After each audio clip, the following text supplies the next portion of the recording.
Bismillahirrahmanirrahim. Salam sejahtera bagi kita semua. Yang kami hormati Bapak Surya Amal selaku dosen pengampu mata kuliah Biologi, Anatomi, dan Fisiologi Manusia, dan teman-teman yang sedang menonton video ini yang saya banggakan. Baiklah, saya akan memperkenalkan terlebih dahulu anggota kelompok kami, yaitu yang terdiri dari saya sendiri, yaitu Muhammad Pras, dan rekan saya.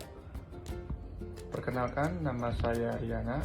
Perkenalkan, nama saya Febrio Eka Aristiano. Pada kesempatan ini kami akan mempresentasikan materi yang berjudul Prinsip Dasar Fisiologi Kerja dalam Produktivitas. Saya berharap presentasi ini dapat memberikan wawasan baru bagi kita semua. Baik, inilah judul yang akan kami presentasikan, yaitu Prinsip Dasar Fisiologi Kerja dalam Produktivitas. Dan inilah anggota kelompok kami yang mana tadi sudah diperkenalkan di awal. Nah, yang pertama yaitu latar belakang. Setiap industri memiliki tujuan yang bervariatif. Namun jika ditarik benang merahnya, industri-industri tersebut memiliki beberapa tujuan yang sama, yaitu mendapatkan profit dan berkembang. Hal tersebut dapat tercapai dengan memperhatikan beberapa faktor, diantaranya produktivitas kerja. Sebuah produktivitas kerja dapat terlaksana dengan baik melalui beberapa faktor yang mempengaruhinya, diantaranya motivasi, keterampilan, lingkungan kerja, peralatan, sistem kerja, dan lain sebagainya. Selain itu, terdapat pula faktor penghambat produktivitas kerja, diantaranya kurangnya motivasi, lingkungan kerja yang tidak baik, sistem kerja yang tidak baik, beban kerja yang tidak proporsional, serta terjadinya kecelakaan kerja, bekerja secara optimal atau tidak. Yang kedua yaitu definisi fisiologi kerja. Secara bahasa, fisiologi berasal dari bahasa Yunani kuno, yaitu physis atau asal-usul, dan logia, yaitu kajian. Sedangkan secara istilah, fisiologi berarti satu disiplin ilmu dalam ranah biologi yang membahas mekanisme kerja sistem tubuh. Adapun fisiologi kerja adalah salah satu cabang ilmu ergonomi yang fokus terhadap pengukuran energi atau yang dikonsumsi oleh manusia. Karena adanya proses metabolisme yang terjadi dalam otot yang ditunjang oleh sistem kardiovaskuler dan pernafasan, maka energi yang dikonsumsi manusia dikeluarkan. Hubungan fisiologi kerja dan ergonomi, inilah contoh gambarnya. Itu fisiologi kerja merupakan cabang dari ergonomi sehingga kaitannya sangat erat. Keterkaitan fisiologi kerja dan ergonomi tidak bisa dipisahkan. Bila ditarik garis merahnya, fisiologi kerja dan ergonomi memiliki tujuan yang sama, yaitu menunjang efisiensi dan produktivitas kerja. Nah, inilah beberapa poin pengukuran fisiologi kerja. Itu yang pertama yaitu pengukuran denyut jantung. Yang kedua ada pengukuran suhu tubuh. Dan yang ketiga ada pengukuran lajur pernafasan. Dan yang keempat ada pengukuran kadar asam saliva. Dan yang terakhir yaitu pengukuran yang lainnya. Nah, pengukuran variabilitas denyut jantung. Pengukuran variabilitas denyut jantung biasanya disebut dengan cardiovascular load atau biasa disingkat menjadi CVL. Nah, di sini ada rumusnya yaitu persen CVL sama dengan denyut nadi kerja dikurangi denyut nadi istirahat dibagi denyut nadi maksimum dikurangi denyut nadi istirahat lalu dikalikan dengan 100%. Dan materi selanjutnya akan dipresentasikan oleh Saudara Riana. Baik, di sini saya akan melanjutkan materi selanjutnya yaitu tentang produktivitas kerja. Produktivitas kerja menurut Fowler tahun 1998 adalah suatu perbandingan antara total output yang berupa barang maupun jasa pada waktu tertentu dibagi dengan total inputnya yang berupa manpower, material, money, method, mesin selama periode bersangkutan dalam suatu unit. Dalam penjelasan di atas, didapati poin-poin penting dalam produktivitas. Adapun yang berhubungan erat dengan fisiologi adalah manpower atau SDM. Selanjutnya, SDM dan produktivitas. Sumber daya manusia atau SDM yang dimaksud dalam materi ini adalah pelaku yang terlibat dalam upaya pencapaian produktivitas. Terdapat bermacam-macam sebutan untuk SDM sesuai dengan titel yang mereka tepati dalam suatu perusahaan atau lembaga lainnya. Pada materi kali ini, kami menggunakan panggilan umum yaitu pekerja. Pekerja berperan dalam upaya penghasilan suatu output baik berupa barang maupun jasa atau kinerja. Output ini menjadi parameter produktivitas kerja. Selanjutnya kinerja. Menurut Nurdiawati dan Atit Tunisia N pada tahun 2018, kinerja karyawan adalah hasil kerja yang dicapai seseorang atau kelompok orang sesuai wewenang atau tanggung jawab masing-masing karyawan selama periode tertentu. Semakin baik pekerja yang ditunjukkan pekerja berbanding lurus dengan produktivitas kerja, apalagi jika didukung dengan faktor-faktor yang mempengaruhinya.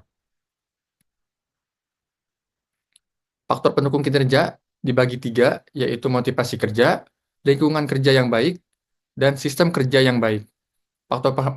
Faktor penghambat kinerja juga dibagi menjadi 3. Yang pertama adalah stres kerja, beban kerja yang tidak profesional, dan yang ketiga sistem kerja yang tidak baik. Sistem kerja adalah suatu tanggapan penyesuaian diperantai oleh perbedaan-perbedaan individu dan proses fisiologis yang merupakan suatu konsekuensi dari setiap tindakan dari luar lingkungan kerja. Situasi yang menetapkan permintaan fisiologis atau fisik berlebih kepada seseorang. Stres kerja memiliki dampak negatif, diantaranya adalah kelelahan, depresi kerja, penurunan produktivitas kerja, dan sebagainya. Beban kerja, di sini saya mengutip dari Fitri P. dan Anissa WF pada tahun 2017. Beban kerja merupakan perbedaan antara kemampuan pekerja dengan tuntutan pekerjaan. Jika kemampuan pekerjaan lebih tinggi dari tuntutan pekerjaan, maka akan terjadi kebosanan atau terjadi bosan pada saat bekerja. Jika kemampuan bekerja lebih rendah dari tuntutan pekerjaan, muncullah lelah yang berlebih. Dapat disimpulkan bahwa beban kerja adalah kelebihan tuntunan pekerjaan dari kemampuan pekerja. Adapun faktor-faktor yang mempengaruhi beban kerja yaitu yang pertama ada faktor eksternal. Eksternal ini bisa disebut juga dengan tugas-tugas, organisasi kerja, dan lingkungan kerja. Sementara itu ada faktor internal. Faktor internal ini contohnya adalah faktor somatis, yaitu jenis kelamin, umur, ukuran tubuh, kondisi kelelahan, dan status gizi. Yang kedua, faktor psikis, yaitu motivasi, persepsi, kepercayaan, keinginan, kepuasan, dan lain-lain. Hubungan fisiologi dan produktivitas. Keterkaitan fisiologi dan kreativitas adalah bahwa ideologi memiliki peran penting dalam menunjang produktivitas, di mana parameter pengukur dalam fisiologi kerja secara umum dapat disubstitusikan ke dalam upaya mencapai produktivitas. Fisiologi kerja dapat meminimalisir terjadinya kelelahan pada bekerja dengan meninjau pada ukuran denyut jantung, tekanan darah, suhu tubuh, laju pernapasan, dan lain-lain.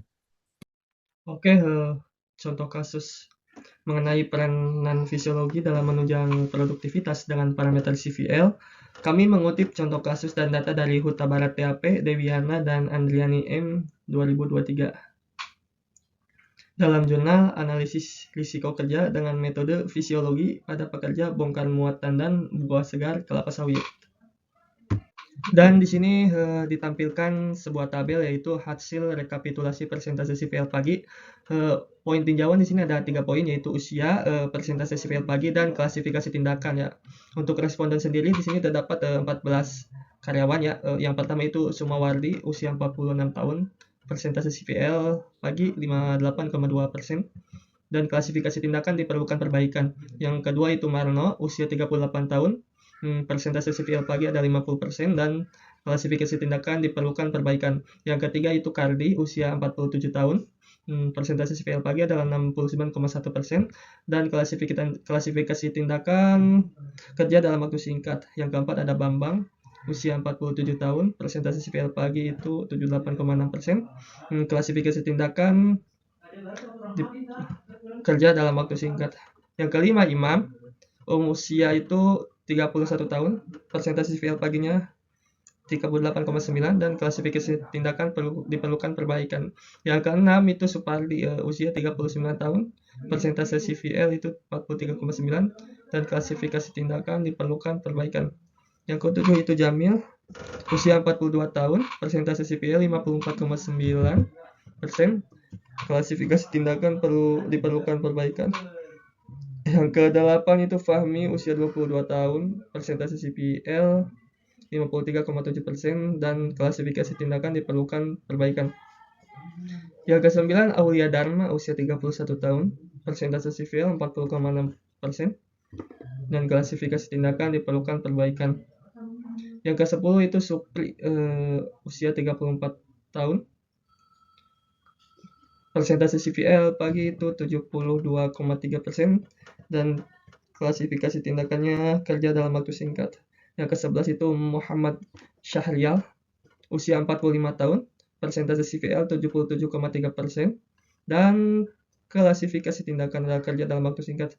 Yang ke-12 itu Sardi, usia 48 tahun, persentase CVL pagi 52,5%, dan klasifikasi tindakan diperlukan perbaikan.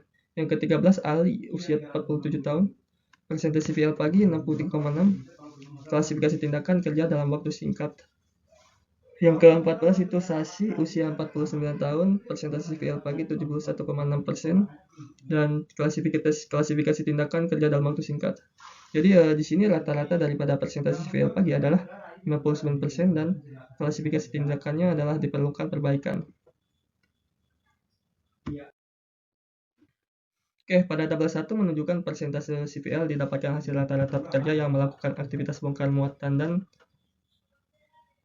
buah segar kelapa sawit pada pagi hari sebesar 59%, dengan klasifikasi diperlukan perbaikan. Serta persentase tertinggi didapat pada responden bernama Bambang dengan persentase 78,6%, dengan klasifikasi diperlukan tindakan segera.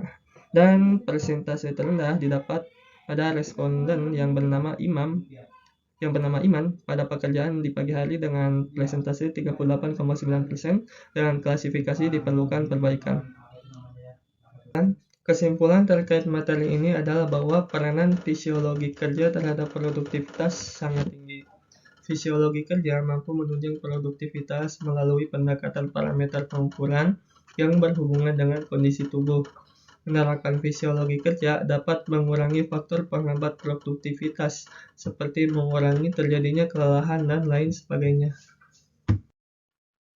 Saran dari kami, mestinya setiap perusahaan memperhatikan kondisi pekerjanya secara berkala melalui pendekatan fisiologis agar tidak didapati terjadinya kelelahan, burnout, stres kerja yang menyebabkan penurunan produktivitas kinerja.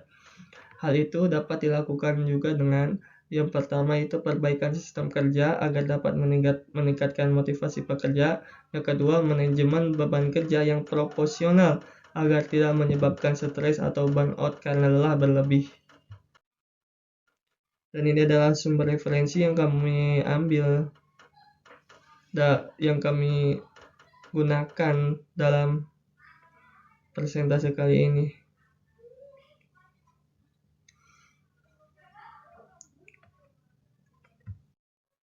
Sekian presentasi dari kami, kurang lebihnya mohon maaf. Terima kasih.